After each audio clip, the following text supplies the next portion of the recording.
Shabbat Shalom. I was glad when they said unto me, yes, let us go into the house of Yah. Because the Most High, even though Israel served him, he said, you didn't serve me with gladness in your heart. You did it out of obligation. We don't do it out of obligation. We do it because we're glad to come here. Even though we fear him and we honor him and we obey his mitzvot, we're happy to do it. So we bless him before we pray by saying, Barku et Yahweh. Barku et Yahweh HaMevarach. Baruch atah Yahweh HaMevarach le'alam vayed. Baruch atah Yahweh Eloheinu melech ha'alam. Asher bikar banu makol hamayim wenatan lanu ha'torah. Baruch atah Yahweh notan ha'torah. That is to say, blessed be Yahweh. Blessed be Yahweh, the blessed one. Blessed are you, Yahweh, the blessed one for all eternity. Blessed are you, Yahweh, our Elohim, King of the universe, who selected us from all the peoples and gave us your Torah. Blessed are you, Yahweh, giver of the Torah, to the Elohim of Abraham, Yitzhak, and Israel, to our King, our provider, our healer, our sustainer, our deliverer. Master, do we come before you once again on your Shabbat with bowed head and humble hearts, O King, asking you to forgive us of our sins once again. Cleanse us of unrighteousness, Master, that our prayers be not hindered this morning. We thank you, Master. We thank you, and we ask that you would hear us this day.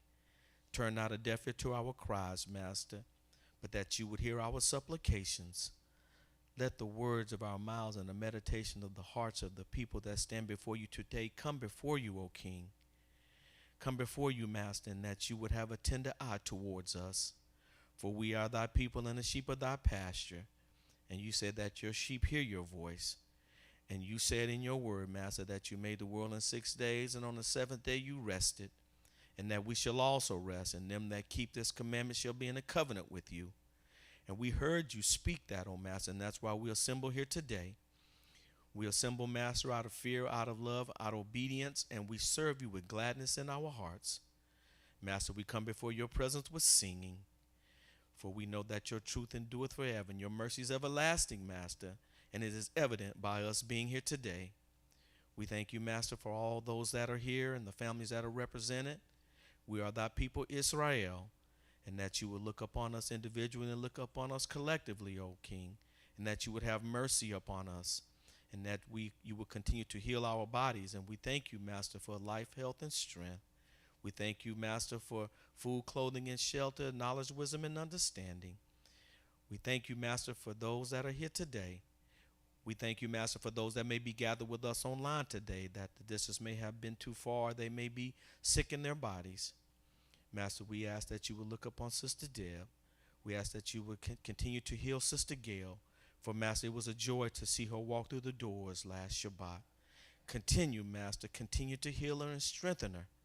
For we know that thou art able. We know that thy arms are not too short, Master, but thou strength in thy hands. Master, we ask that you would continue to heal all of us that are here. Continue to give us a place that we may assemble, that we may continue to obey thy word. For we stretch our hand to thee, for there is no other help that we know. So we stretch our hand to you, O King. We thank you, Master, for the leadership of this house, that you will continue, Master, to teach them and strengthen them and their families. We thank you for keeping our children who have traversed throughout this land all week long. But safely, O King, did you bring them home to us every night. O King, we just ask that you will continue to keep us until we can meet here again. This is our prayer. Amen.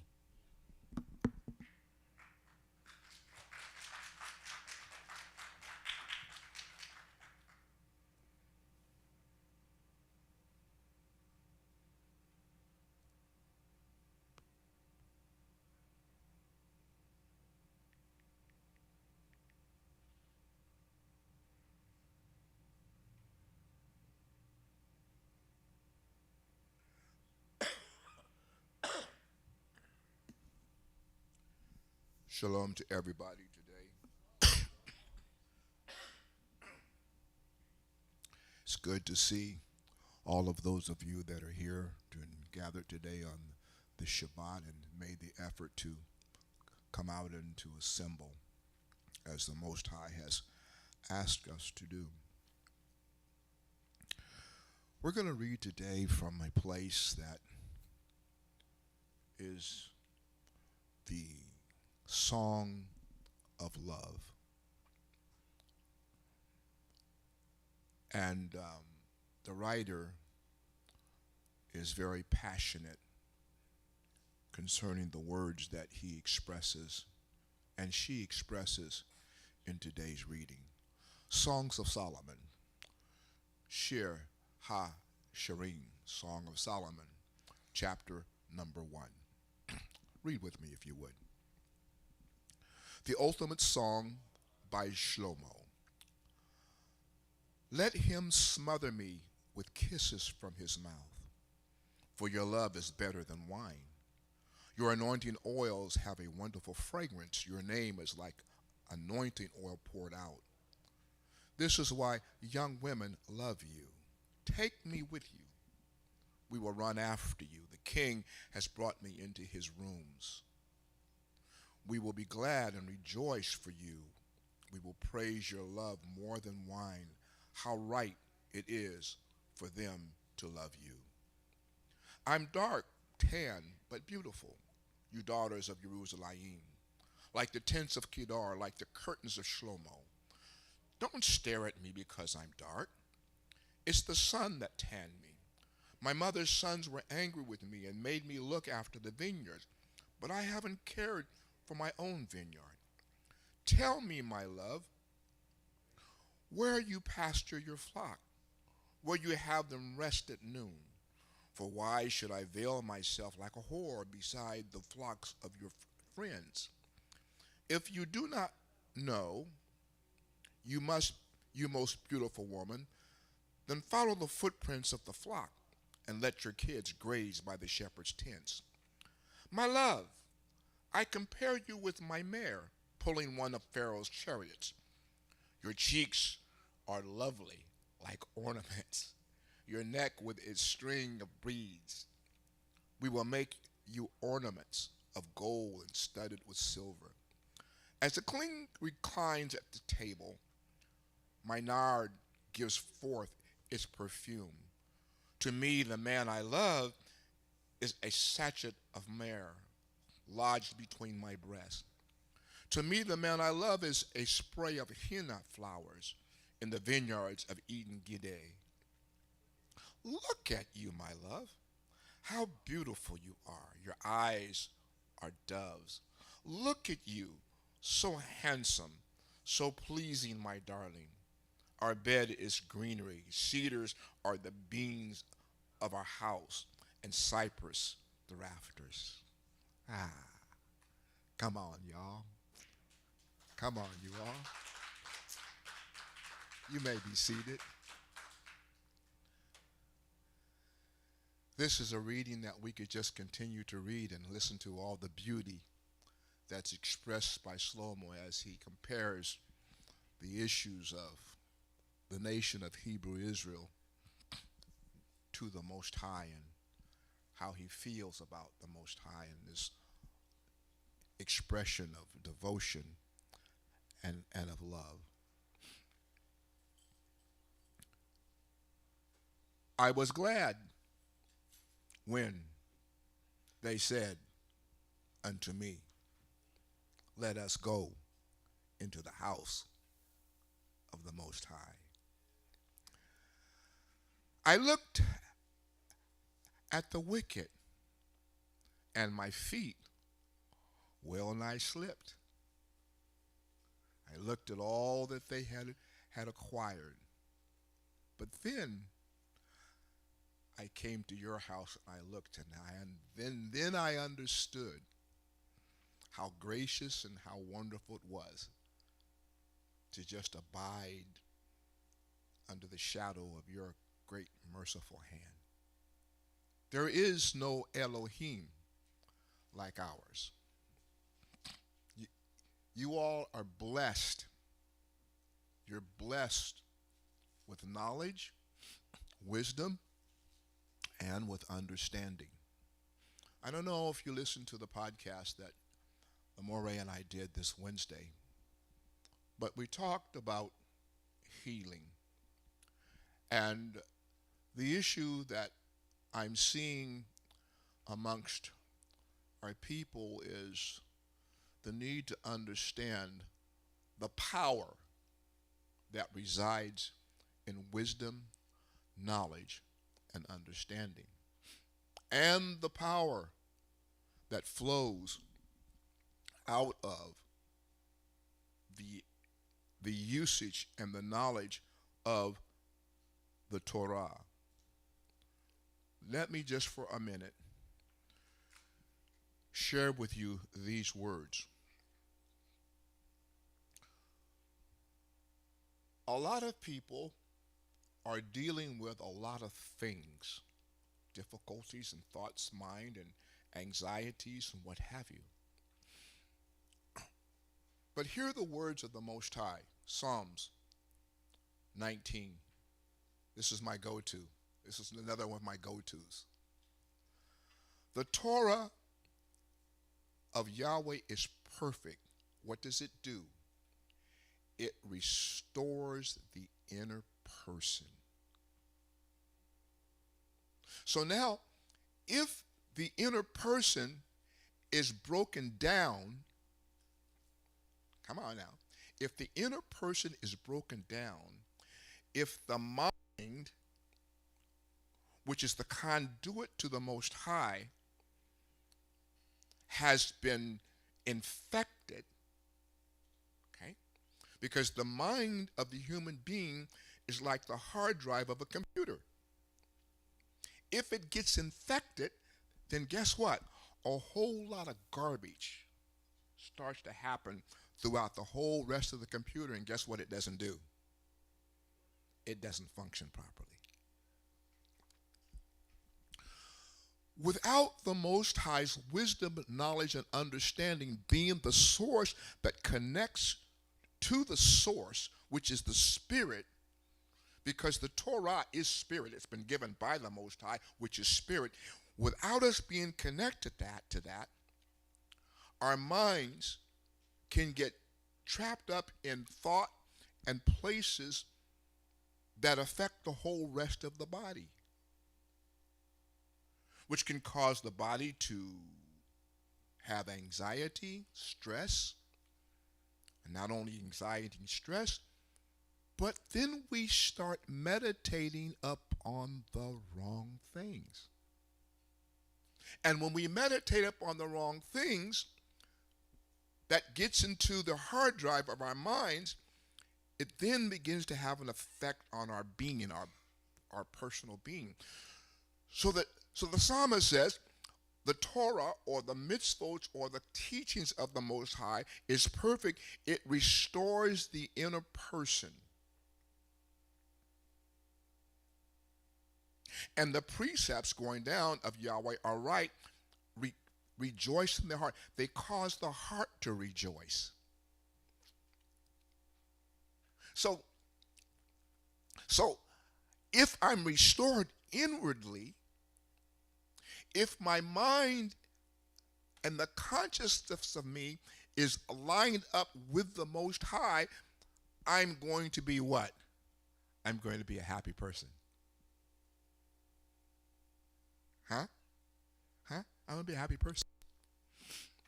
And if I learn how to do what the king says in Psalms 119, which he declares through that Psalms, he gets down, he says to the Most High, I meditate upon your word day and night. Yeah. And when I do that, it's like I have the mitzvot or the teachings of the Most High are like an antivirus. Come on, they're like an antivirus. It blocks it blocks out all the stuff that's trying to come in. all the spam mail gets blocked. All the junk that's trying to come in. Torah blocks it out, doesn't allow it to come into the consciousness of my mind, keeps my mind pure, keeps my thoughts pure, keeps my spirit right, which keeps my body in a good place.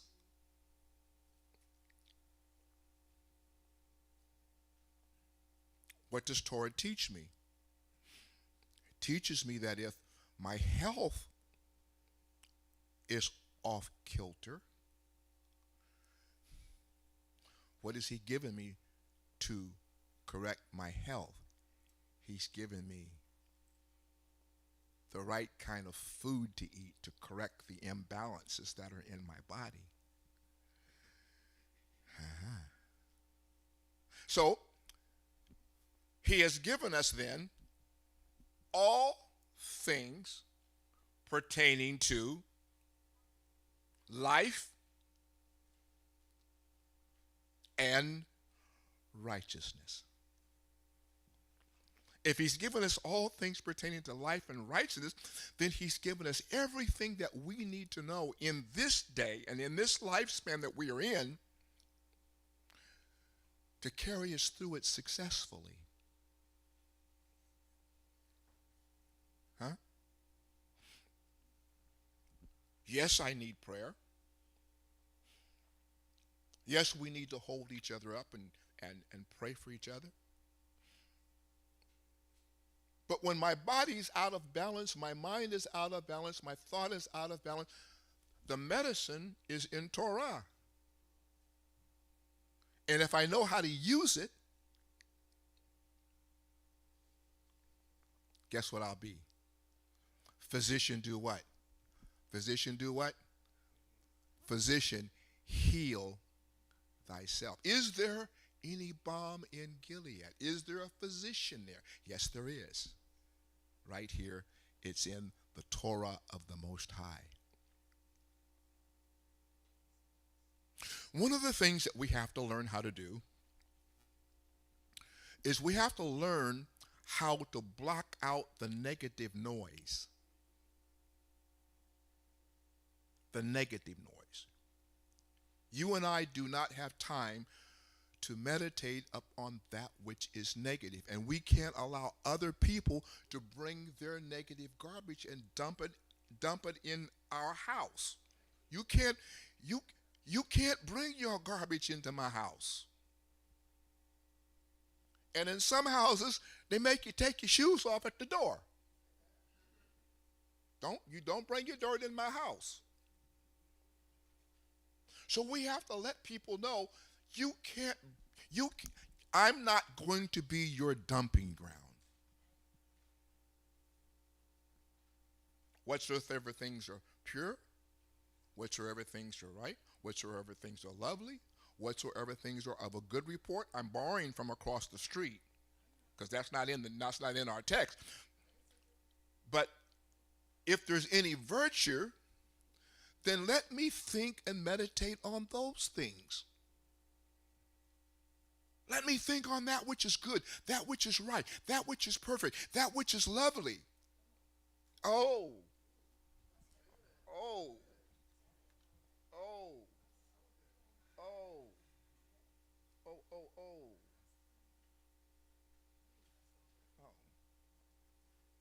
Smother me with kisses from your mouth.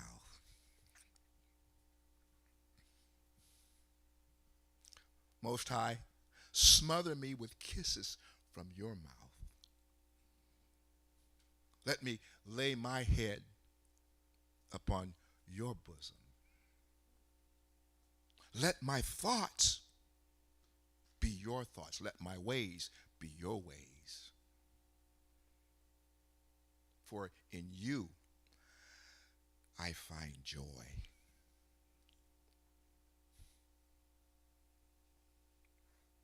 And even those that are trying to destroy me, the David, the king, he's got words that he expresses to the Most High about people try. Come on, Most High, you have my back, and that's all I need to know. That's all I need to know.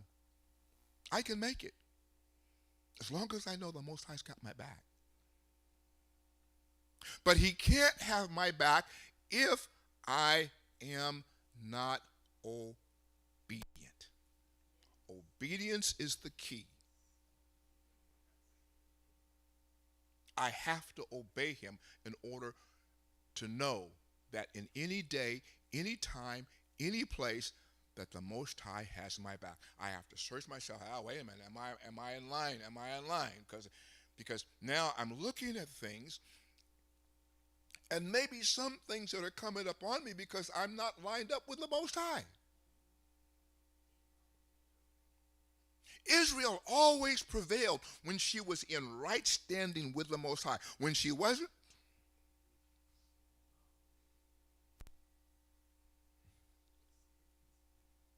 see, I want to wake up knowing every morning that, Most High, are we okay? See, the Christian church wants to have prayer meetings. I talk to him all the time. I don't have to wail and how I wake up, Most High, are we in good standing? Okay? What does that do for me? That gives me a time for me to begin to search myself in terms of where I am and what I've done yesterday to make sure that today the Most High and I are like this. You follow me? Just a little admonition for you today. Amore Trey Beverly is going to come today, and he is going to share his wisdom and thoughts that he has from this wonderful book of First Kings. So the young Moray, Trey Beverly.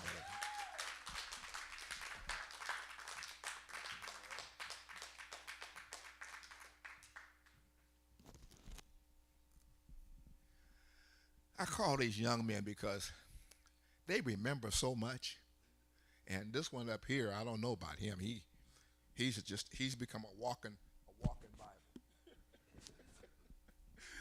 Thank you so much, Moray. Appreciate everybody. Shabbat shalom, everybody. I hope everybody having a good day so far. All praise to my Father, which is our Father, which is Yahweh himself. So if we give a round of applause for Yahweh. Thank you. I want to thank each and every one of you that came out today. I want to thank my mother, my angel of peace. I thank Brother Bickham, Johan, Charles, like I said, everybody that's in this room, especially my Morays, my Moray Appleton, who's been holding it down here at FTF, who tells it. Thank you. Who tells it like a TI is from the Most High's word. And when it comes to Moray, I have a deep love for you, Moray. I appreciate you from the bottom of my heart. There's not a lot of individuals like you. You know, there's so many people who preach, teach, motives are for alternative motives. But I've seen myself since I've been here with Moray for, what, 8 plus 9 something years, that Moray is not worried about what people think about him. He's not worried about a title. He's not worried about just filling the room. He is actually worried about getting the word of the Most High correctly and teaching it to us correctly.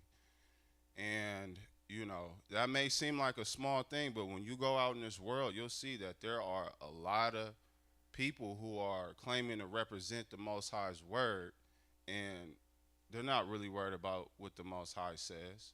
They're worried about how people view them, how people respect them, and how much finance they can get out of people. So I want to thank you from the bottom of my heart, Moray, because you are a man of gold. You are a spirit of gold, and I probably wouldn't be here today if it wasn't for you. So thank you very much, Moray. And lastly, I want to thank everybody who is viewing us by the stream, our congregation that is out there. You guys are on the channel. You guys are viewing this video. We may not, have seen you guys or know a lot of you guys, but we want to let you know from First Tabernacle that we love y'all and you guys are appreciated as well. So if a congregation give one last round of applause for the people who are watching online. We appreciate y'all. Do not feel like you guys are not important to us. You guys are very, very important to us. So today, what I felt like the Most High put on my mind and my spirit, I want to go through some things in Kings. We're going to start off in First Kings, and we're going to start off today in chapter 12. And so this is going to have to do. This is going to have to do with of the split between that happened between Israel. So to give y'all a little backdrop on what's going on, we have David. We know how David moves. We know how David operates. Then his son Shlomo takes over, and then Solomon, which was called Solomon, Shlomo. And so we know that Shlomo, he started off, doing things that were correctly, but towards the end, he started doing some things that upsetted the Most High. And so when he did some things that upsetted the Most High raised adversaries against Shlomo. And we'll be reading in 12, starting in Kings 12 today. But, it's always good to read the whole book. In Kings 11:23, it said Yah raised up another adversary against Shlomo. And so we're going to go into history of what's going on between this split that we have in Israel. So let's get to it, and we're going to start reading. Okay. So it says, Rechavam, which is Shlomo's son. This is to let you guys know on chapter 12. Rechavam is Shlomo's son who takes after his father Shlomo, and his grandfather is David. So Rechavam went to Shechem, where all Israel had come to proclaim him king. When Yarovam, the son of Nevat, heard of it, for he was still in Egypt. Now this Yarovam, he is raised as an adversary against Shlomo, where he fled from Shlomo. So Yarovam was living in Egypt, but they sent and summoned him. Yarovam and the whole community of Israel, so the whole community of Israel is what Yarovam came and said to Rechavam, which is Shlomo's son, who just took over. And they're saying to him, your father laid a harsh yoke on us, but if you will lighten the harsh service we had to render your father and ease his heavy yoke that he put on us, we will serve you.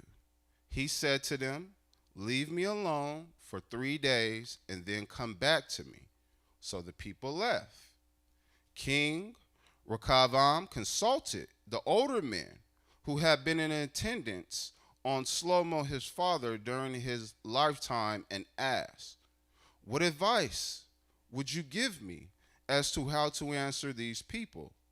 They said to him, if you will start today being a servant to these people, if you will serve them, be responsive to them, and give them favorable consideration, they will be your servants forever.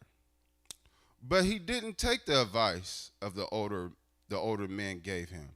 Instead, he consulted the younger men who he had grown up with, who were now in attendance. He asked them, what advice would you give me so that we can give an answer to these people who said to me, lighten the yoke that your father laid on us? The young men had grown up. The young men he had grown up with said to him, these people who said to you, your father Your father made our yoke heavy, but you make it lighter for us. Here's the answer you should give them. My little finger is thicker than my father's waist. I don't know why he's talking about his father's waist, but okay. Yes, my father burdened you with a heavy yoke, but I will make it heavier. My father controlled you with whips, but I will control you with scorpions. So Yaravam and all the people came to Rekavam the third day, as the king had requested by saying, come to me again the third day. And the king answered the people harshly, abandoning the advice the older men had given him. He addressed them according to the advice of the young men and said, my father made your yoke heavy, but I will add to your yoke.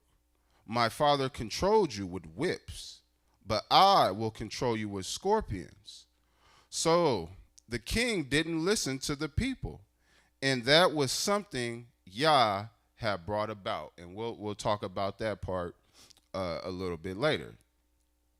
So that he could fulfill his word, which Yah spoken through Akiah and Shiloh to Yaravam, the son of Nevat.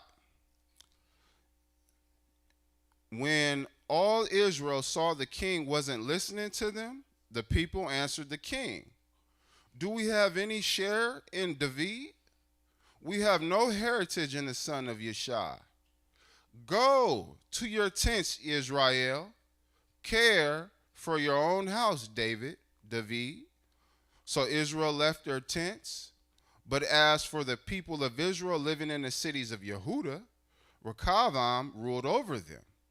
King Rekavam then sent Adoram, who was in charge of forced labor. But guess what? But all Israel stoned him to death. King Rekavam managed to mount his chariot and fled to Jerusalem, so he got up out of there. Israel has been in rebellion against the dynasty of David until this day. On hearing that Yeravam had returned, all of Israel summoned him to the assembly and proclaimed him king over Israel.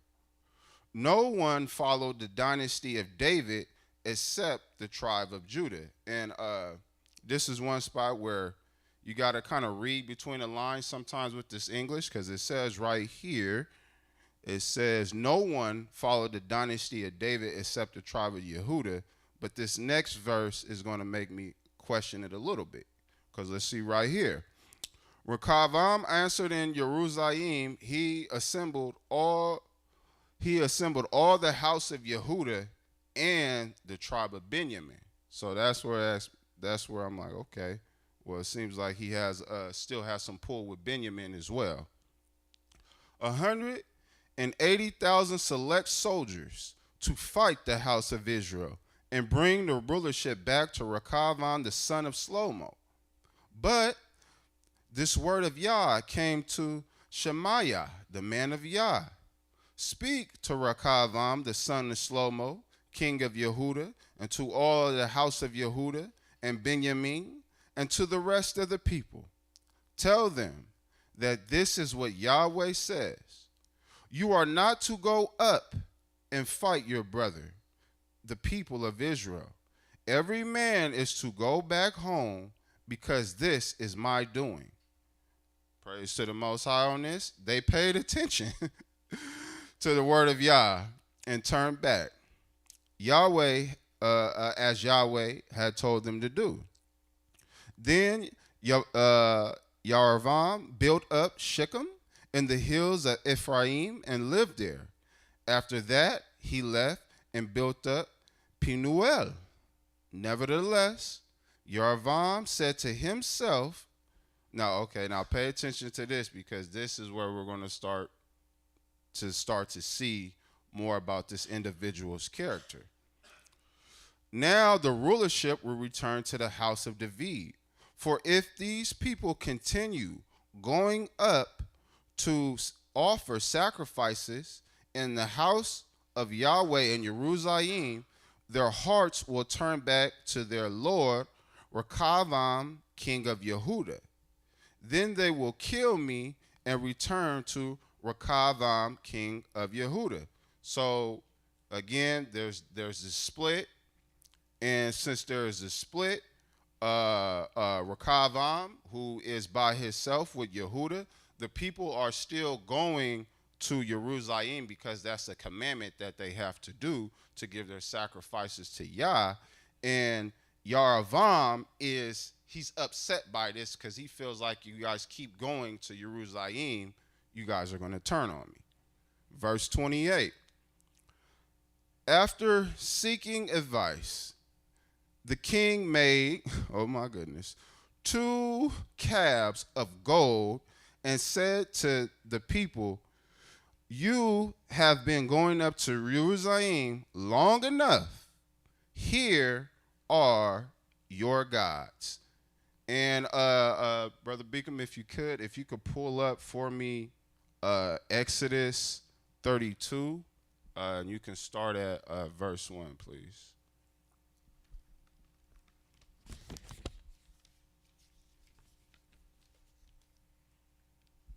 Exodus 32. Okay, when it came down, let me go right here in my book.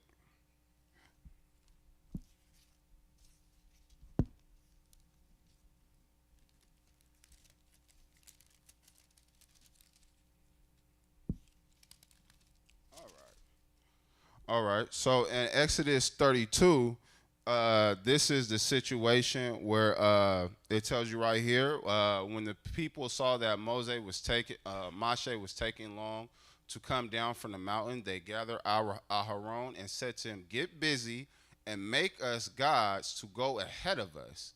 Because of this, Moshe, the man that brought us up from the land of Egypt, we don't know what has become of him. Aharon said to them, have your wives, sons, and daughters strip off their gold earrings and bring them to me.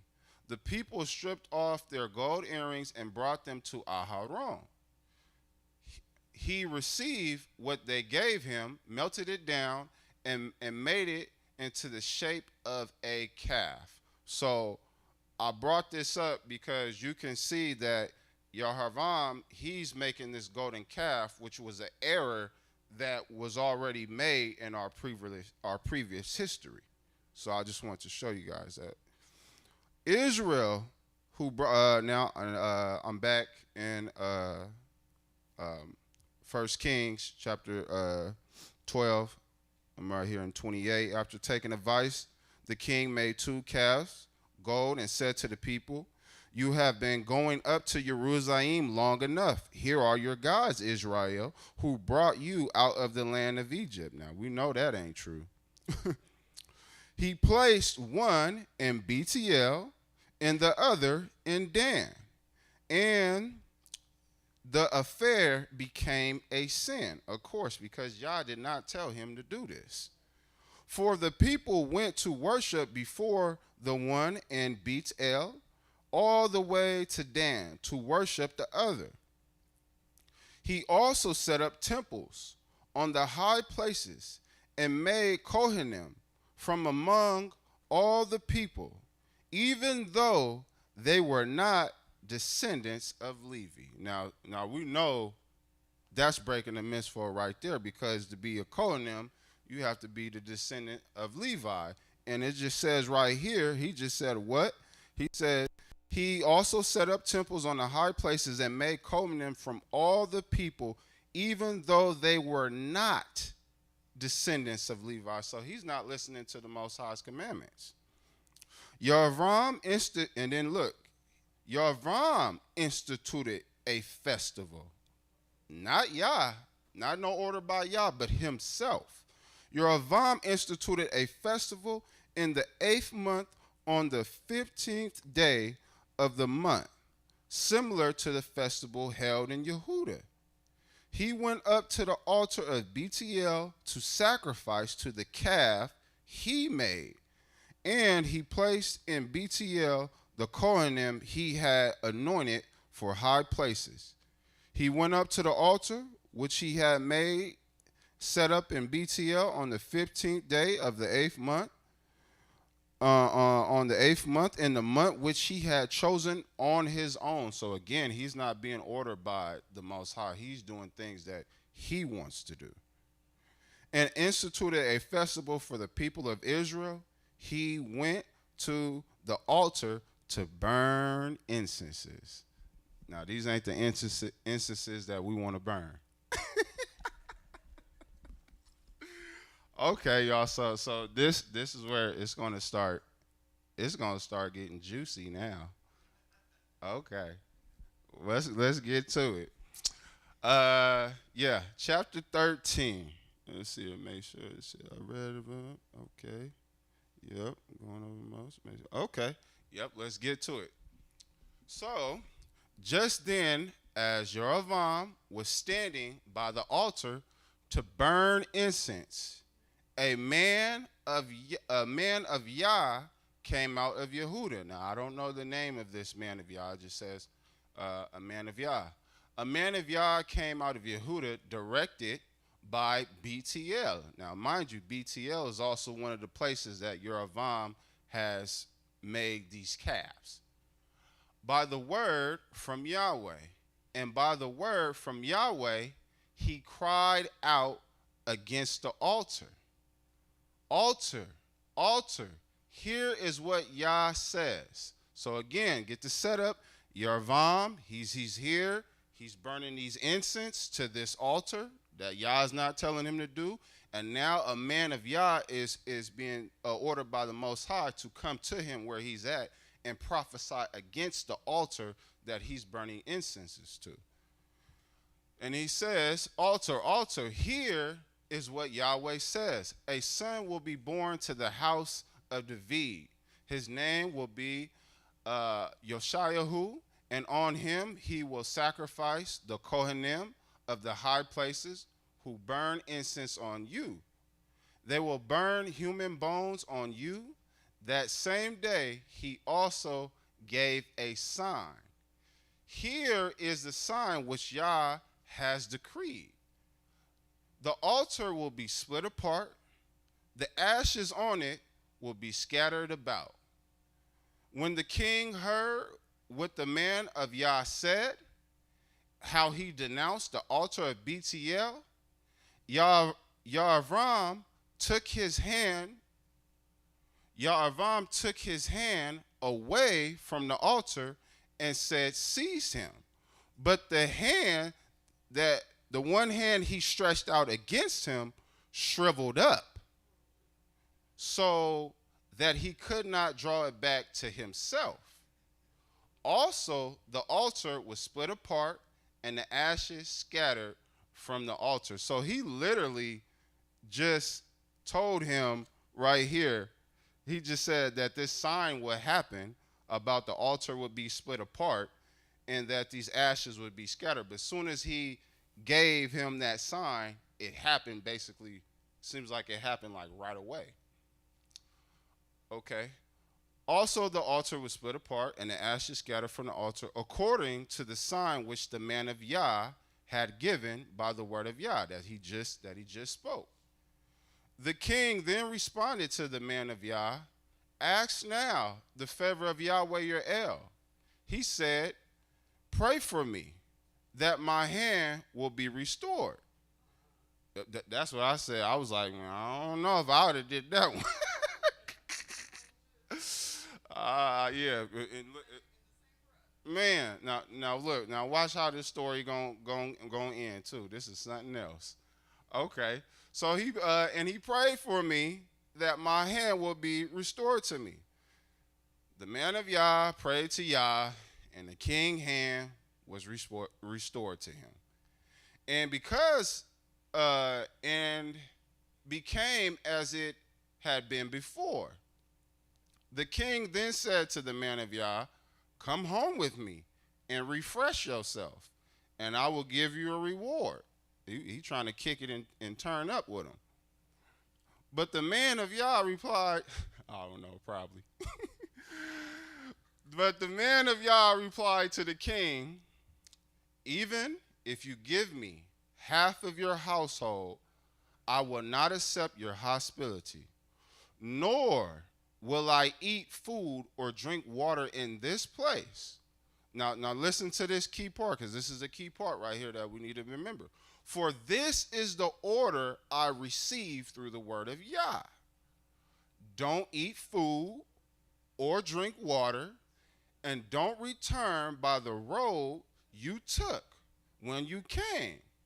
So he went another way and did not return by the road by which he had come to beat El. Now this, oh my goodness, this part is something else too. I'm sorry, I get bothered sometimes. Okay, let's get into this. So now there lived an old prophet in BTL, and one of his sons came and told him all the things the man of Yah had done that day in BTL. Also, they told their father what he had said to the king. Their father asked them, which way did he go? For his sons had seen what road the man of Yah from Yehuda had taken.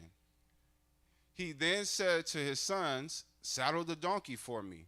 So they saddled the donkey for him, and riding on it, he went after the man of Yah. He found him sitting underneath a pistachio tree and said to him, are you the man of Yah who came from Yehuda? He answered, I am. Then he said to him, come home with me and eat some food. Now, y'all remember the order he was just given. Keep that in mind. He replied, I cannot return with you or partake in your hospitality, nor will I eat food or drink water with you in this place, because it was said to me by the word of Yah, you are not to eat food or drink water there, and you are not to go back by the way you came. Now listen to this. Wow. The other prophet said to him, I too am a prophet, just like you. And an angel spoke to me by the word of Yah and said, bring him back with you to your house so that he can eat food and drink water. But this old man, this old prophet is starting mess. And it ain't no way to sugarcoat it. Because it says right here, he says, but he was lying to him. Why you need to do that? Why do you need it? Oh my goodness. And you're supposed to be an elderly, respected prophet, and your son's looking up to you, and you sitting here lying on the Most High. But he was lying to him, so he went back with him and did eat food and drink water in his house. As they were sitting at that table, the word of Yah came to the prophet who had brought him back. And he cried to the man of Yah who had come from Yehuda. Here is what Yahweh says. Since you rebelled against the word of Yah and did not obey the mitzvah Yah your Elohim gave you, but came back and ate food and drank water in the place where he warned you not to eat food or drink water, your corpse will not arrive at the tomb of your ancestors. After he had eaten food and drunk, he saddled the donkey for the prophet he had brought back. But after he had gone, a lion encountered the man of Yah on the road and killed him. His corpse lay there in the road with the donkey and a lion standing next to it. In time, the people passing by saw the corpse lying on the road with the lion standing next to it, and they came and told about it in the city where the old prophet lived. When the prophet who had brought him back from the road heard about it, so this is the prophet that lied on the Most High, he said, "It is the man of Yah who rebelled against the word of Yah. This is why Yahweh handed him over to the lion to tear him to pieces and kill him, in keeping with the word Yahweh spoke to him. To his sons he said, saddle the donkey for me, and they saddled it. He went and found his corpse lying in the road with the donkey and a lion standing next to the corpse. The lion had neither eaten the corpse nor attacked the donkey.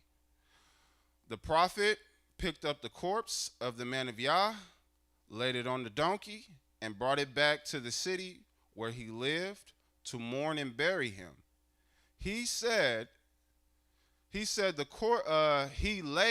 the corpse in his own burial cave, and they mourned him. Oh, my brother, after burying him, he said to his sons, when I die, put me in the burial cave where the man of Yah is buried. Lay my bones next to his bones. For the thing he cried by the word of Yah against the altar of Bethel and against all the temples on the high places near the city of Shomron will surely happen. After this, Yerovam did not turn back away from his evil ways. Now remember, Yerovam, he's the one that he just got his arm. His arm went small, and then it grew back, and he is still tripping.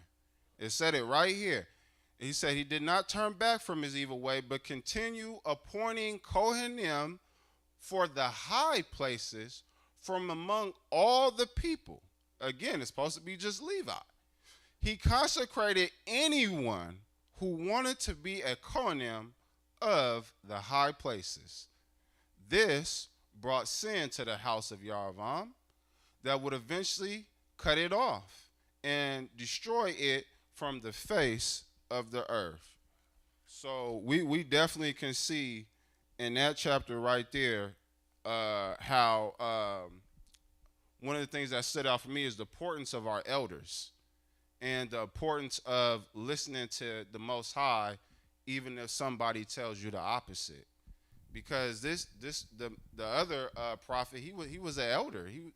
He's a man of Yah. You're supposed to set the foundation. We're not to lie on the Most High. So even though in this text it doesn't say anything happened bad to that prophet that lied to the man of Yah, I believe somewhere that it did, because every time I seen someone lie on the Most High, it doesn't go good.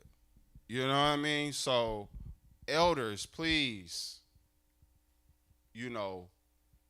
don't be prideful, be humble, listen to the Most High, because his sons is seeing how their father operates as well. And let's see if I got a note. Moray. Yes, sir. And Moray Appleton. Last week, I believe you asked a question about where did we get the term man of God. Mm-hmm. Remember? Mm-hmm. Listening to this particular writing here in 1 Kings, where the man of God is talked about, this man of God is is not in right standing with the Most High. Yeah. Most people who call themselves man of God, we know by Torah principle and application, they are not in right standing with the Most High. Bad things happen to this man. Just a point from last week. So that's where this must be where they get the idea of calling somebody a man of God. And if they read it correctly, you wouldn't want to be a man of God, because this man of God here got destroyed. Right. Very much, very much. And so those are some key points to pay attention to when we just went over chapter 13. So the review for 1 Kings 13, we can see the man of Yah is crying out against the altar that Yeravam is honoring. His hand gets small, it grow back, and he still ain't changed. We got that. Verse 5. After the man of Yah says the sign happens.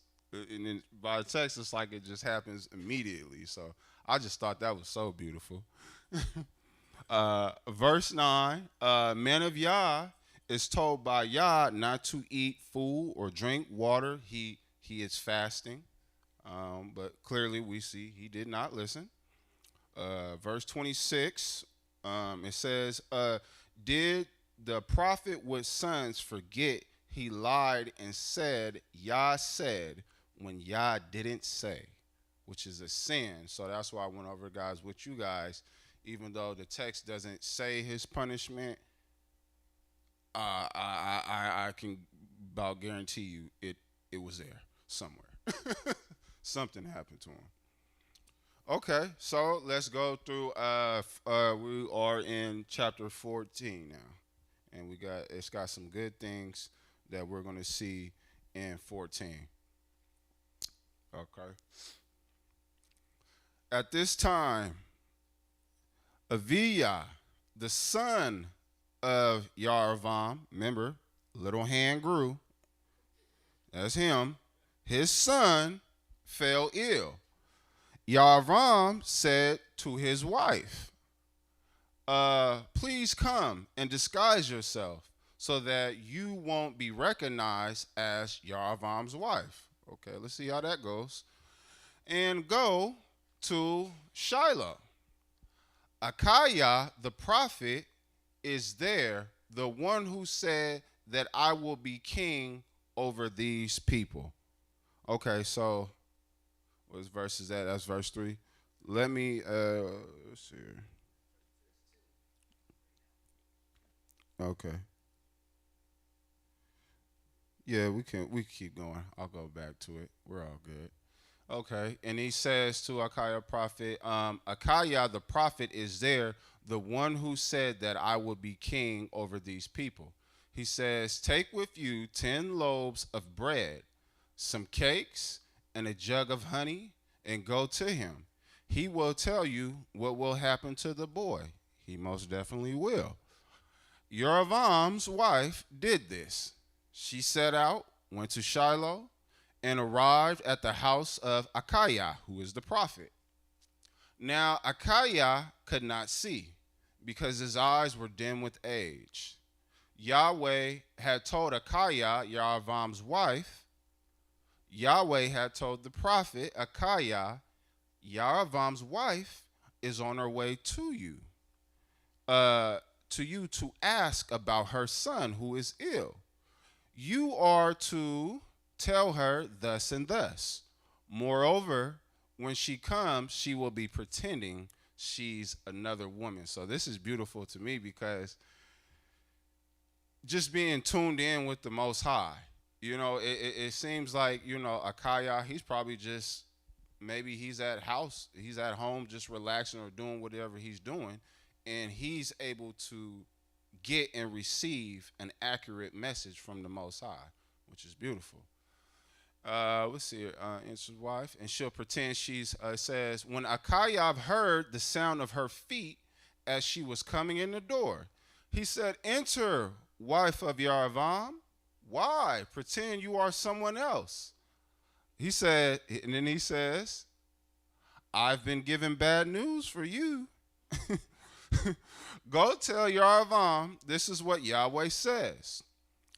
I raised you up from among the people, made you prince over my people Israel, tore the kingdom away from the dynasty of David, and gave it to you. In spite of this, you have not been like my servant David, who obeyed all my mitzvos and followed me with all his heart, so that he could do only what I regarded as right. Rather, you have committed more evil than anyone before you. So I wanna go to, if you can go to, let's see here. We're gonna go to chapter 11. First, we're still in 1 Kings. We're gonna go to chapter 11, and on your own time, you guys can read again the whole chapter, or even verse 26 to 36 is mainly where I want to go. And I'm going to show you right here about the situation where Akaya is telling Yeravam what's going to happen. Let's see. Okay, yep, 26. Okay. Let's say Yeravam, the son of Nat, and Ephraim and Zidra, whose mother name was Zeruiah, one of Shlomo's servants, rebelled against the king. Here is the reason he rebelled against the king. Shlomo was building in Milo and closing the breach in the wall of the city of David, his father. Now this Yeravam was a strong, energetic man, and Shlomo, seeing how serious the young man was, made him supervisor over all work being done by the tribe of Joseph. Once during this period, when Yeravam had gone out of Jerusalem, the prophet, here we go, the prophet Akaya from Shiloh spotted him traveling. Akaya was wearing a new cloak, and the two of them were alone in open country. Akaya took hold of his new cloak that he had been wearing and tore it into 12 pieces. Then he said to Yeravam, take 10 pieces for yourself. For here is what Yahweh, the Elohim of Israel, says. I am going to tear the kingdom out of Shlomo's hand, and I will give 10 tribes to you. But he will keep one tribe for the sake of my servant David, and for the sake of Jerusalem, the city I have chosen from all the tribes of Israel.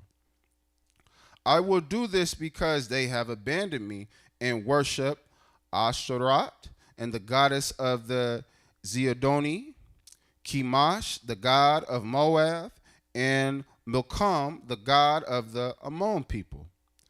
They haven't lived according to my ways so that they can do what was right in my view and obeying my regulations and ruling as David, his father. Nevertheless, I will not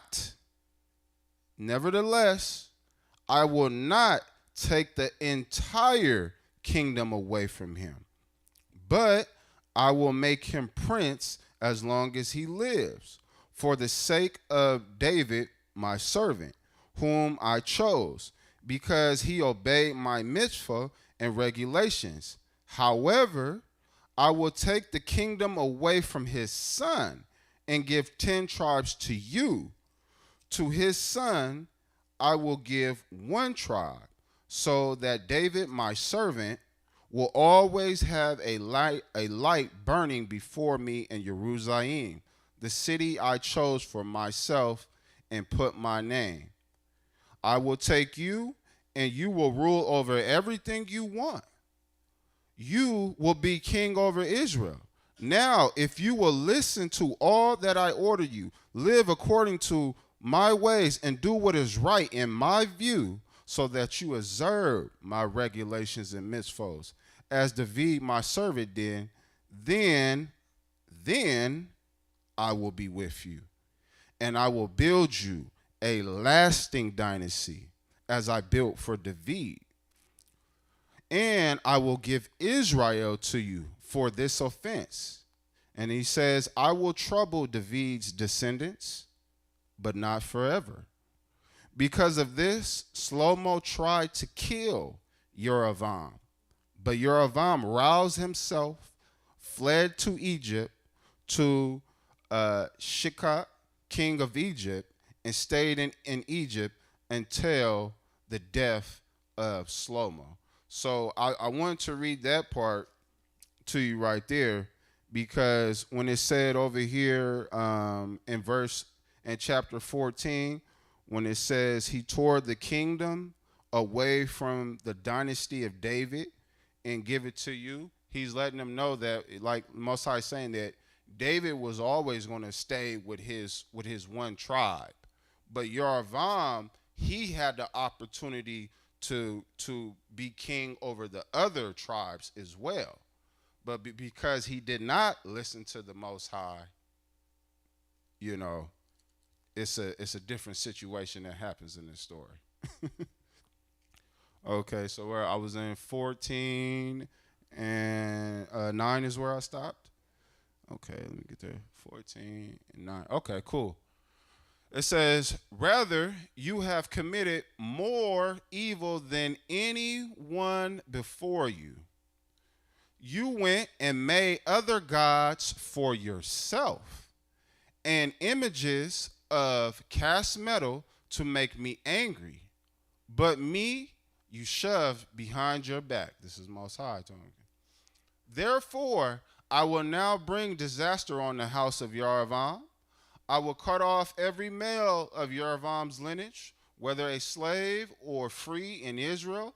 I will sweep away the house of Yerovam as completely as when someone sweeps away dung until it's all gone.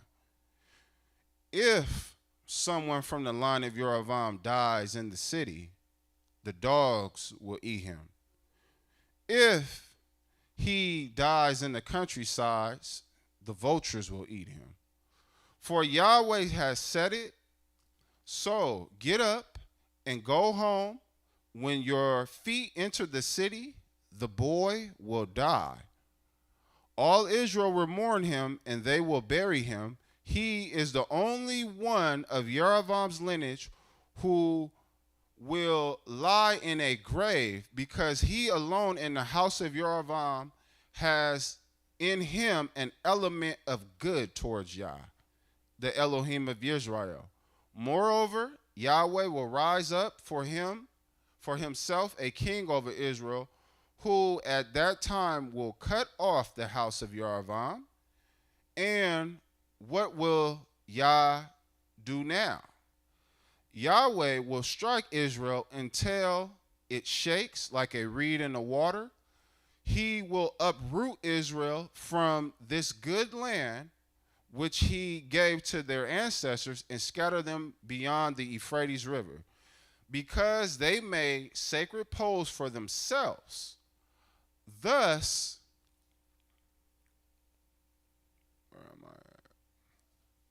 thus making Yahweh angry, he will give up on Israel because of the sins of Yerovam, which he committed himself, and with which he made Israel sin as well. Now, I want y'all to stay right there, because I want y'all to pay attention, and more as anybody can help me. That is a bad English translation.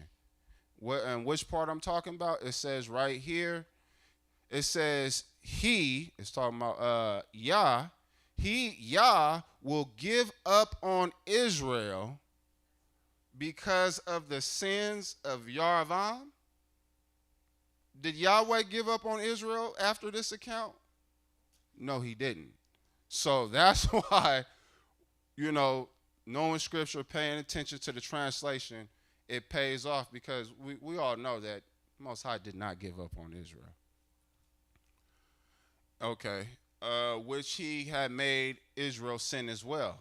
Yerovam's wife got up, left, and went to Titzrah. The moment she reached the threshold of the house, the boy died. All Israel buried him and mourned him in keeping with the word of Yah spoken through his servant, Achiah the prophet. Other activities of Yaravam and how he fought and how he ruled are recorded in the annuals Kings of Israel. Yaravam reign lasted 22 years. Then he slept with his ancestors, and Nadav his son became king in his place. Rechavam, the son of Shlomo, was reigning in Yehuda. Rechavam was 41 years old when he began to rule, and he ruled 17 years in Jerusalem. The city of Yahweh had chosen from all the tribes of Israel to bear his name. His mother name was Naamah, the Ammonite. Yehuda did what was evil from Yah's perspective. They made him angry because of their sins, which were worse than any of their ancestors have committed. And I see that a lot, that you keep seeing that they keep doing worse than their ancestors.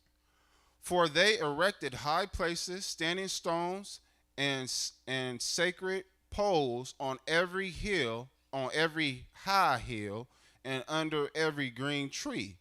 Also, there were male and female prostitutes. Now, I don't sound like cult prostitutes. That made me think of like I don't know if y'all seen the movie Get Out. You ain't seen that movie Get Out with the brother in the sunken place? That's what make me think of when I read this. Also, there were male and female cult prostitutes in the land attached to these shrines, doing all the disgusting things which the nations did that Yahweh had expelled ahead of the people of Israel. In the 5th year of King Rechavam, Shishak, king of Egypt, attacked Jerusalem.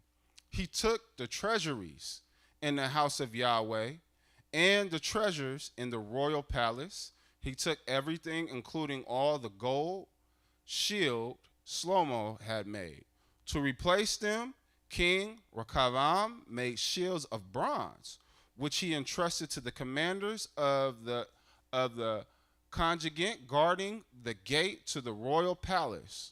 Whenever the king went to the house of Yah, the guard would get shields. Later, they would return them to the guard room.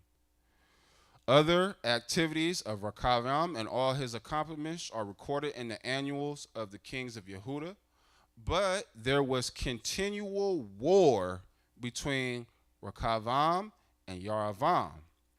Rechavam slept with his ancestors and was buried in the city of David. His mother name was Naamah, the Ammonite. Then Aviam, his son, became king in his place. Okay, so let's see what we got. Okay, so this is just a little map of the genealogy that's going on. So can I make this bigger? Oh, dang it. Okay, I couldn't make it bigger, but you can see this would be the name right here. They spell it with a J, but this would be Yaravo. I know I can't make it bigger. This right here is Yaravam, who is the king of Israel. And you can see in Yaravam his time, because this is just matching the timelines, that he is in the timeline that is goes into with Asa, and this name right here is his father, which is Aviyah, and that is Shlomo's son. So I just want to show y'all this chart right here for First Kings. Okay, so this is the review.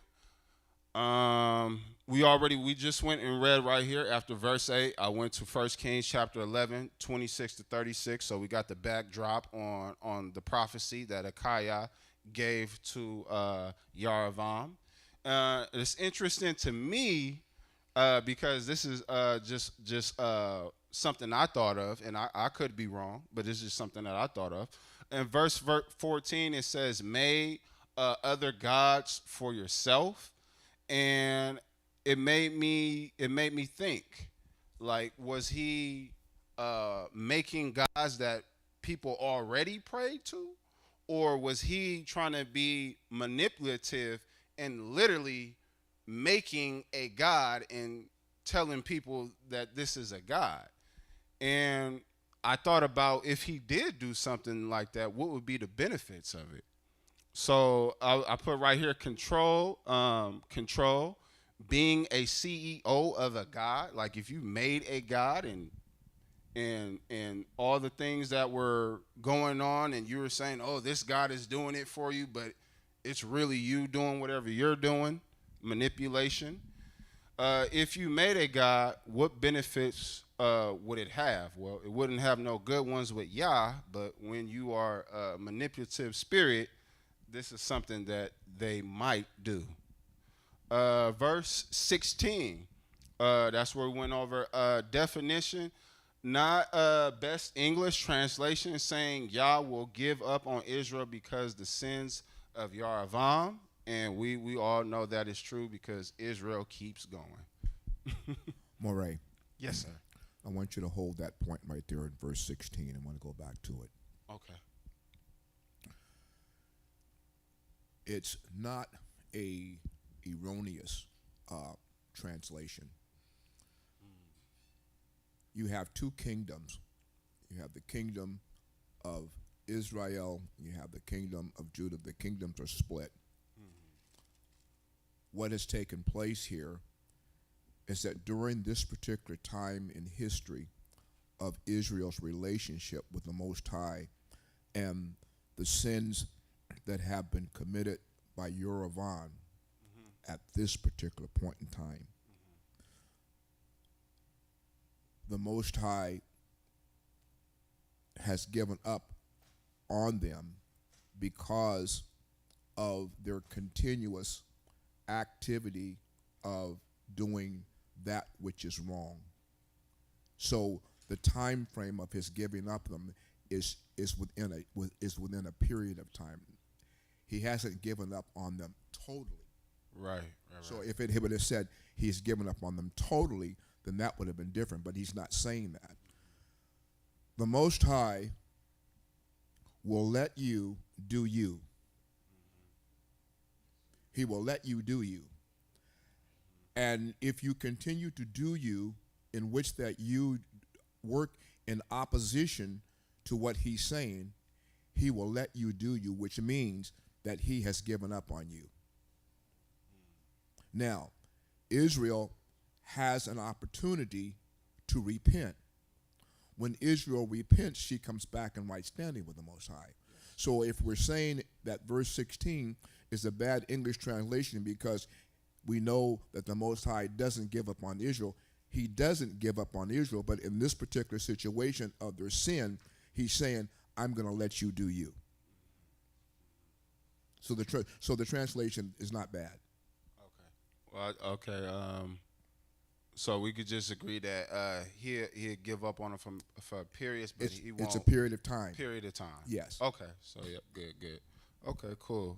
Let's see if there's anything else that I want to touch up on that chapter, and I think we're good.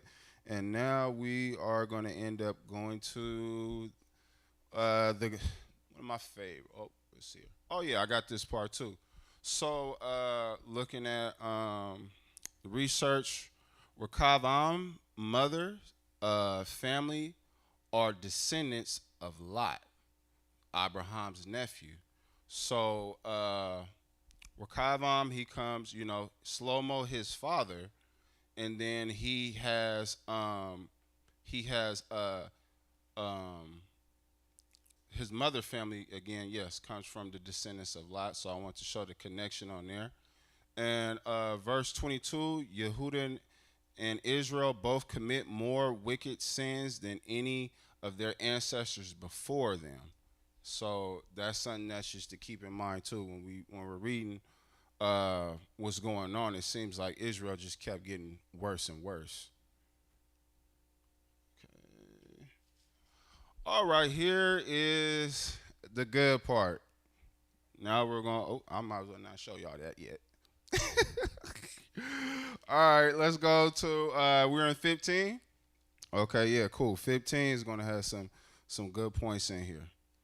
Okay, and it says it was in the 18th year of the king of Yaravam, the son of Nevat, that Aviam began his reign over Yehuda. Okay, he ruled 3 years in Jerusalem. His mother name was Ma'akah, the daughter of Absalom. So this is again going into the genealogy. He committed all the sins his father had committed before him. He was not wholehearted with Yahweh his hell as David his father had been. Let's say, nevertheless, for David's sake, Yahweh his El gave him a lamp burning in Jerusalem by establishing his son after him and making Jerusalem secure. For David had done what was right from Yah's perspective. He had not turned away from anything he had ordered him to do as long as he had lived, except the matter of Uriah and the Hittite. Talking about David, like he was basically flawless until he stole old boy girl, you know, and then that was his mistake right there.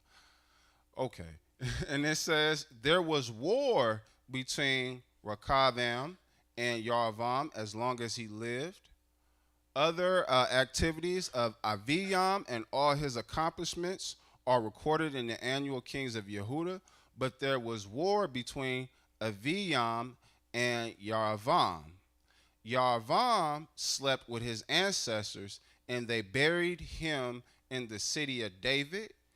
Then Asa, his son, became king in his place. So if you go up a little bit, right there where it says now we still have Yaravam, who's king over Israel. Yaravam is still the one who arm went small. Got to keep saying that. So he's still king of Israel. Now we have Aviam, who is king over Yehuda. And it says right here, it told you right here in verse 7 that there was war between Aviam and Yaravam. And Aviam, it just said right here that he was only king for 3 years. We just read he was over there for 3 years, and then he slept with his ancestors. So I don't want to add and subtract to text, but it seems to me that if there was war between these two, and that Aviam was only king for 3 years, it seems like between this war somehow Yaravam killed Asa's father, which is Aviam. Does that make sense to y'all? Y'all get it? See it? Okay. Verse 9. It was in the 12th year of Yaravam, king of Israel, that Asa began his reign over Yehuda. He ruled 41 years in Jerusalem. His grandmother's name was Ma'akah, the daughter of Absalom. Now we know Absalom is David's son. And this is David's son, the one that tried to kill David and take over the kingdom. He was also Absalom is also the son that revenged on his brother that raped his sister. That's Absalom. 11. Asa did what was right from the perspective of Yah, which is finally, because we've been having Yehuda being wicked for a long time. And now we finally have Asa who did what was right from Yah's perspective, even though his father did what was wicked. So again, I don't want to add between the texts, but it seems to me that possibly Asa had a good mother. So we look for the importance of women in Scripture. His father was something else. You'll read about one of his grandmas in a second. So it seems to me that Asa had a good mother that led him in the right way. That's just my assumption on that. Asa did what was right from the perspective of Yah, as David, his ancestor, had done. He, which is Asa, he rid the land of cult prostitutes and removed all the idols his ancestors had made. He deposed Ma'akah from her position as queen mother because she had made disgusting image as an Ashtoreth. Asa cut down this image of hers and buried it in Vad Kidron. But the high places were not removed. Nevertheless, Asa was wholehearted with Yahweh throughout his life. He brought into the house of Yah all the articles his father had consecrated, also the things he himself had consecrated, silver, gold, and utensils. So he's right here, he's bringing back the royalties to the house of the Most High. And then it says right here, he also the things he himself had concentrated. So he's bringing back the treasuries and bringing life back to the Most High's house. Okay, 16. There was war between Asa and Baasha, king of Israel. Pause. Yarvam. Up until now, Yarvam was king of Israel, right? Yarvam was king of Israel. Asa, king of Yehuda. And now when we read right here, now Yarvam's gone, and now Baasha is king of Israel. So I just wanted to point that out for y'all to pay attention to that. There was war between Asa and now Baasha, king of Israel, as long as they both live. Baasha attacked Yehuda, and he fortified Ramah to prevent anyone leaving or entering the territory of Asa, king of Yehuda. Then Asa took all the silver and gold left among the treasuries in the house of Yah and among the treasuries in the royal palace, and entrusting them to his servants. King Asa sent them to Ben-Hadad, the son of Tavrimon, the son of Hezion, king of Aram, who lived in Damascus. With this message, there is a covenant between me and you, which existed already between my father and your father. Now, and if anybody has any insight on that, I'm not sure what he means to that of there was a covenant between me and you, which already existed between my father and your father. And he's talking to, we just seen that he was talking to Adoram. So, that's a point that we can, study and keep aware of, something to look into. And then he says, here I am sending you a present of silver and gold. Go and break your covenant with Baasha, king of Israel, so that he will leave me alone. Ben-Hadad did as King Asa asked. He sent the commander of the armies against the city of Israel, attacking Ayan, Dan, Avi, Beats, Ma'akah. Ooh, I just noticed right there. That's the last name of his grandmother right here. When you go to when we go back to verse 9, let's see. Go back to verse 9. And it says, it was in the 12th year of Yarvam, king of Israel, that Asa began his reign over Yehuda. He ruled 41 years in Jerusalem. His grandmother, so Asa, his grandmother is Ma'akah. which is the daughter of Abishua. And I just seen and I just noticed that in that city, it had his grandmother's name in it. So I just wanted to point that out for y'all. So we can go back to, what verse were we at? We were at 20? Is it 20? 20?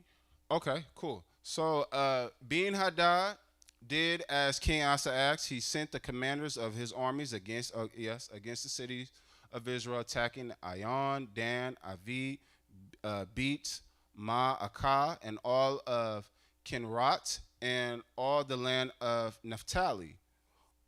Also, as soon as Baasha heard of it, he stopped building Ramah and stayed in Titra. So King Asa then issued a proclamation requiring every man in Yehuda, with no exceptions, to come and carry off the stones and timber that Baasha had used to fortify Ramah. With them, King Asa forged Givah of Benjamin and Mitzpah. And so I also want to just notice, this is a small thing. If you go back up just a little bit, it says, so we can see basically by text. Go up a little bit more, please. Go up a little bit more. Okay, right around there. Yep. Okay, let's see here. And it said, so that he will leave me alone. Go down a little bit more for me. King Asa asked, and he sent commander armies to attack the places. And as soon as Baasha heard of it, so we can see that the assist that is coming from King Asa, that when they came to assist, they did not, it seems like they did not come directly at Baasha, because it says once Baasha heard that the cities that he was aligned with were being attacked, then he stopped. So it's a small little nerdy note on that, but just know that he didn't. It seems like they didn't attack Baasha straightforward. They went to the cities around, and then after he heard that, he's like, okay, I'm going to bag up. All right, it says the other activities of Asa and all his power, all his accomplishments, and the cities he fortified are recorded in the annuals of kings of Yehuda. And this is interesting to me too, y'all, because we was just talking about this. It says, but in his old age, he suffered from a disease in his leg. And that's a little bit interesting one for me, because we seen right here that Asa was wholehearted with Yah throughout his life. That's what it tells us right here in verse 14. So Asa being wholehearted with Yah through his whole life, we also know in Scripture the Most High says, if you go by my ways, I will keep the diseases from the nations from being among you. So I just thought this was interesting that he had this disease that he suffered from in his leg. Let's see here. Okay, Asa slept with his ancestors and was buried with his ancestors in the city of David, his ancestors. Then Jehoshaphat, his son, became king in his place. It was in the second year of Asa, king of Yehuda, that Nadav, the son of Yaravam, began his reign over Israel. And he ruled Israel 2 years. So get it? So when we read where it said, where I told you, I said it was Yaravam and then it jumped to Baasha, it kind of jumped the little history a little bit, because after Yaravam, his son Nadav became king for 2 years. And then after Nadav, then Baasha eventually comes king. So it was in the second year of Asa, king of Yehuda, that Nadav, the son of Yoram, began his reign over Israel, and he ruled Israel for 2 years. And we'll see how he acted. He did what was evil from Yah's perspective, following the examples of his father and the sin through which he had made Israel sin. here comes Baasha. See, that's where he comes in right now. Baasha, the son of Achiah, from the descendants of Issachar, conspired against him. Who is he conspiring against? He's conspiring against Nadav, who was Yeroboam's son. So Baasha conspired against him, and Baasha attacked him at Gibeon, which belonged to the Philistine. For at the time, Nadav and all of Israel were besieging Gibeon. It was in the 3rd year of Asa, king of Yehuda, that Baasha, see, right here, that Baasha killed Nadav and became king in his place. So that's what I was giving y'all the heads up on. As soon as he had become king, he killed off the entire house of Yeroboam, destroying every living soul and leaving not one survivor. This was in keeping with the word that Yah had said through the servant Achiah from Shiloh. That's when we read earlier in chapter 11. That's Achiah, that's the prophet that said, I give the 10 pieces to you, and if you do what's right, you'll have these kingdoms. But they did not do what was right. It was the punishment for the sins of Yeroboam had committed, and through which he had made Israel sin, thereby angering Yahweh, the Elohim of Israel. Other activities of Nadav and all his accomplishments are recorded in the annuals of kings of Israel. There was war between Asa and Baasha, king of Israel, as long as they both lived. It was in the 3rd year of Asa, king of Yehuda, that Baasha, the son of Achiah, began to reign over all Israel in Titzrah. And his rule lasted 24 years. He did what was wrong from Yah's perspective, following the examples of Yeroboam and committing the sins through which he had made Israel sin. All right, let me go up on here. See here. All right, let's go through a little review. So again, we have Shlomo's son, Rechavam, right? This is Rechavam's son, Aviam, who was the king of Yehuda. This is Asa's father.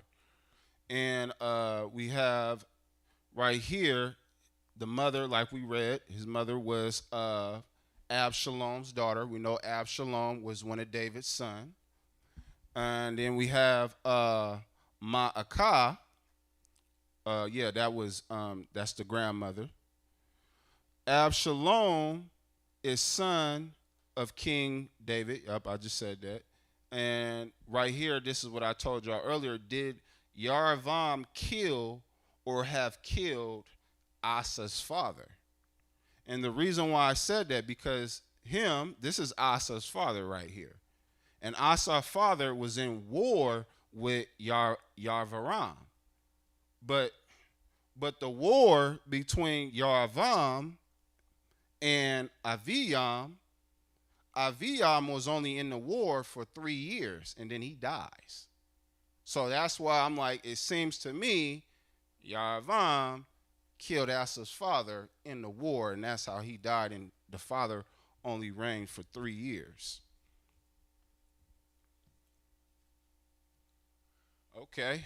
It says right here, verse 12, he removed cult prostitutes and removed idols of his ancestors. This is all King Asa, because this is all his accomplishments. Verse 15, King Asa returned and adds royalties to the house of Yah. Remember that. He doesn't just return them. He also adds royalties to the house of Yah. Verse 18 through 19, Asa gets help from Aram. And then he said there is a covenant they were born into that Asa speaks of. So that would be something for study or something to look into, a covenant that already existed with Aram and Yehuda and Israel. And then we have king of Israel, Baasha's father. Oh, this was an interesting note right here. So the king of Israel, Baasha, that we just seen that conspired against Nadav, Baasha's father name is Achiah, right? Achiah is the same name of the prophet that warned Yerovam. So I thought that was interesting as well. But the beautiful thing about Asa is like this is similar with us a little bit today. We were born in situations where going against the Most High's way of life is somewhat normal. And Asa, he is born in a situation where his father and a lot of Israel are doing things that are wrong, that are doing things that are incorrect. But Asa, he is going up against the grain. He is that, what's that fish that you always say, Moray? Game fish? That's Asa right here. He is a game fish, and he is fighting against the grain, and he is returning to the fresh waters and doing what the Most High wants him to do. So we can also relate with Asa from how we grew up. And we just need to do exactly what our ancestors do and return to the ways of the Most High. Okay. And then let's see, that's pretty much. And then you just got a quick quiz for y'all, just to make sure the house is tight. I know everybody probably knows this one, but we're gonna see. It says, what verse does Yah say, I'm not a human being? Who says Deuteronomy 9:9? Do I have anybody for Deuteronomy 9:9?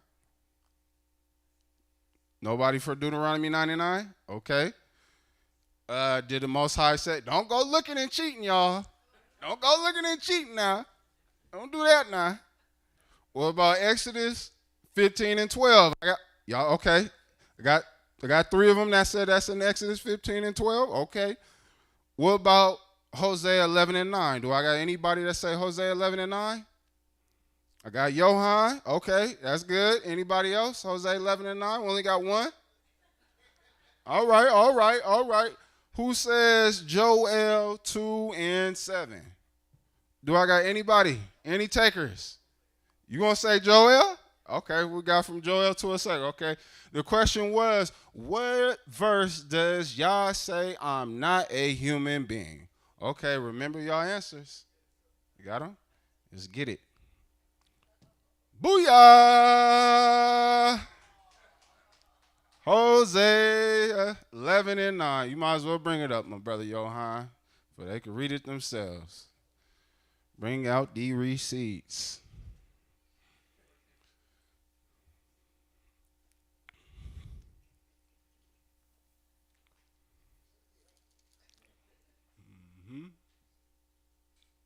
Hosea 11:9.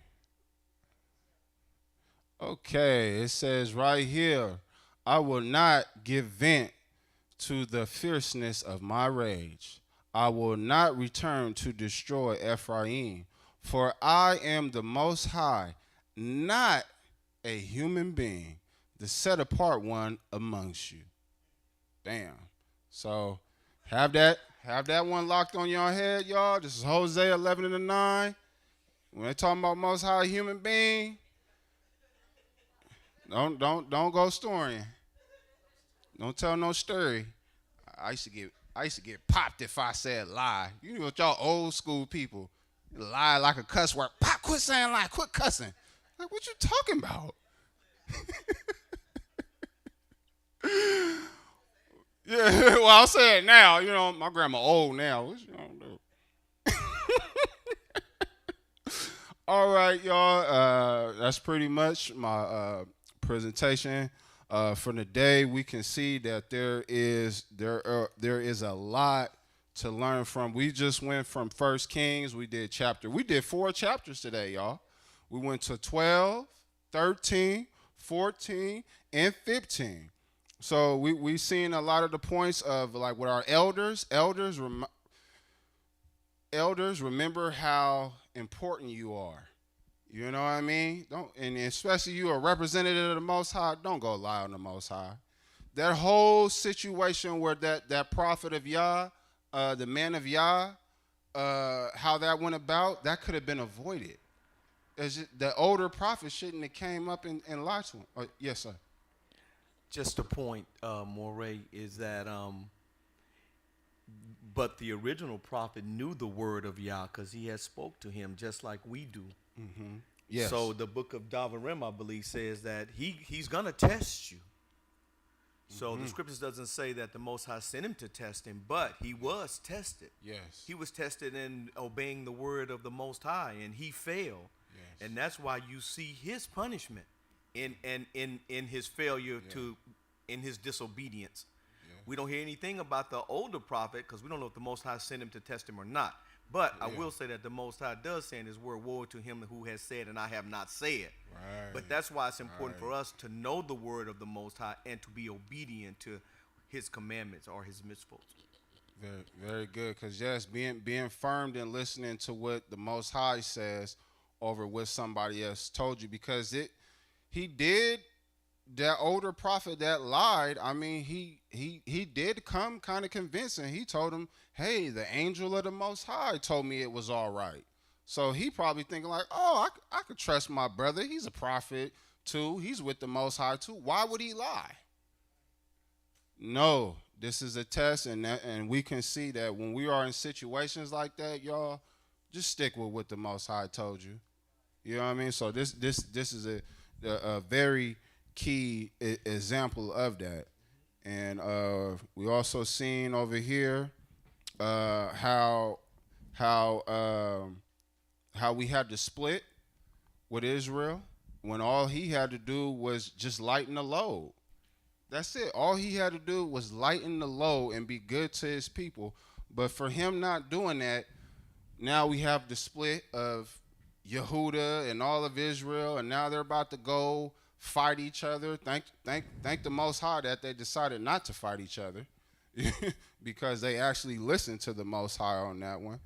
And then we saw how Asa goes against the grain from the normality of Torahlessness around him to follow what the Most High says, which is similar to what we're doing today. And this is also my YouTube channel, Yahweh Heals 11. This is the last video that my most recent posted one. I have on the Most High Arak and Captain Ibrahim Traore. So I go over who the Most High says is the rock. The Most High says, I am the rock, and besides me, I know of no other. So if anybody's trying to call somebody else the rock, the Most High is saying, I don't know who that other rock is. I'm the only one. And I brought in a little bit, if you guys don't know about Ibrahim Traore. He's over there in West Africa and Burkina Faso. And he is doing some great things for Africa. He is bringing back more their independency. And he's kind of doing things, if you guys know about Gaddafi a little bit, he's on that level with Gaddafi and fighting for his people rights. And I feel good energy from him, so I did a video to touch up on him. So check that out if you guys got time. And thank you for your time and attention. And Shabbat Shalom, and I'll bless you guys out with prayer. Moray, yes, can sir. I have 1 second? Yes, sir. First of all, I wanted to commend you on your effort today. You did an excellent job, and I think everybody in here recognizes that. Thank you. I actually wanted to bring up 2 issues. One issue, if I could. Yes, sir. Go ahead. Let's go back to 15. Yeah, okay. Can we go back to 15 and 7? 15 and 7, yes. This is actually said a couple times throughout the text. Mm-hmm. And then I wanted to ask, my second one is I wanted to ask you a question. Let's go back to 15 and 7 for a second. There was words. Yep.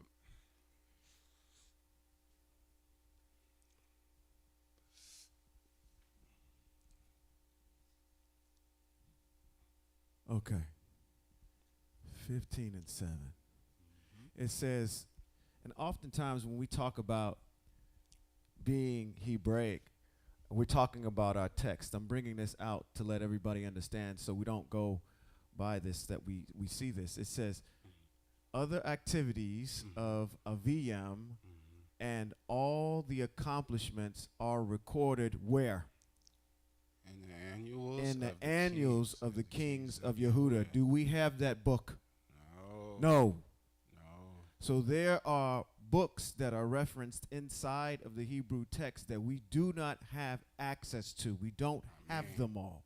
These are other books that will give us understanding about how things are. We're filling in the gaps on things that we're trying to understand, but just know, like the book of Edu, that's a prophet. That's also talked about here. The book of Wars is also talked about within our text. So there's other Hebrew. This is the only the canonized version that the Christians gave us, okay, that we have access to. But this is yet another example I just wanted to bring out, that there are other texts other than these ones that we have here that we can reference. Now that gets into a little bit of deep water if people are bringing the books like that, including in the Apocrypha. That's a different teaching. I'm not talking about that right now. But just if you go here is an example of other books, okay? The observation that I wanted to make is throughout this is I'm sitting over there listening to you teach, and I'm asking myself the question, why are these two kingdoms split? Why are they split? So the question on the table is, I go back to Bereshit chapter number 49 and 10. Let's go there for a second. So, what chapter you said? Bereshit where? Bereshit, which is Genesis, chapter number 49 and 10. Chapter 49. We're going to go to the blessings of Yehuda. Right there. Right there. He's got it right at the top. 10. There you go. It says, the scepter will not pass from Yehuda. So, as the Moray is going through this, I'm sitting here understanding to myself, I'm just like, maybe this is the reason why the Most High allowed this kingdom to be split, because this is a blessing that Yaakov is giving to his son, and the Most High is honoring that to say, you know what? You guys weren't following the ways that I asked you to follow it. So what happens in the event that we have a series of kings that don't follow the ways of the Most High? Have we not seen that already with Shaul? Oh, yes. Shaul didn't follow the ways of the Most High. Shaul got the boot. And then who comes in after Shaul? King David. King David. Right? Yes. So what happens if there's someone in the lineage of King David that's not doing right by the ways of the Most High? Get the boot. Okay, but I still got to honor that. I still have to honor the scepter shall not pass from Yehuda. So I'm going to split you. I'll let you have Yehuda and let you mess up. But then you got this other king that's over here that the Moray went over today. They still weren't doing right. He kept saying, then there rose up another king that did evil in the sight of the Most High. So we got two kingdoms that are not doing right in some fashion or form by the ways of the Most High. So I'm thinking to myself, I'm putting this all together, say, we're in the weeds right now on the things that are actually happening on a day-to-day basis in Hebrew Israel. But if 100,000-foot view, as I say, why are we even split? Because they didn't follow the ways of the Most High. And we still have to honor that text that says the scepter shall not pass from the house of David. So David is going to say, am I interpreting that right, Moray? No, you are actually, and that's kind of why, and that's why I went over that the Most High said. That's really why I want to make sure I went over that the Most High said he will leave one tribe for David. For David, yeah. So when I was letting them know, when they was talking about the kingdom being torn from him, no, it's not saying that Yehuda ain't controlling nothing. They would have still had their one, but as far as the other 10 tribes, he had an opportunity. Yavram had an opportunity to do something, but he was not like David. So that opportunity got taken away from him. Other than that, we all good. And the split happened. All we had to do was listen to the Most High and be good to each other. That's it. All he had to do was lessen their workload, and we would have been a cool kingdom. And then when they didn't listen to him, he tried to have his guard dude put Israel in the check, and Israel stoned him to death. And then now the king jumping on his horse, and now he getting up out of here. Should just lessen the workload. Goodness, my people. All right, you guys can stand. I bless you. I thank you guys for your time very much. All praise to the Most High. Much love to everybody. Okay. Yivarekaka, Yahweh, Yavisha Yair, Yahweh, Paneka, Aleka, Vaneka, Yasha, Yahweh, Panav, Aleka, Vaisham, Lekah, Shalom, which reads, may Yahweh bless you and keep you. May Yahweh make his face to shine on you and show you his favor. May Yahweh lift up his face towards you and give you peace and shalom. I thank you so much, my people, for your time.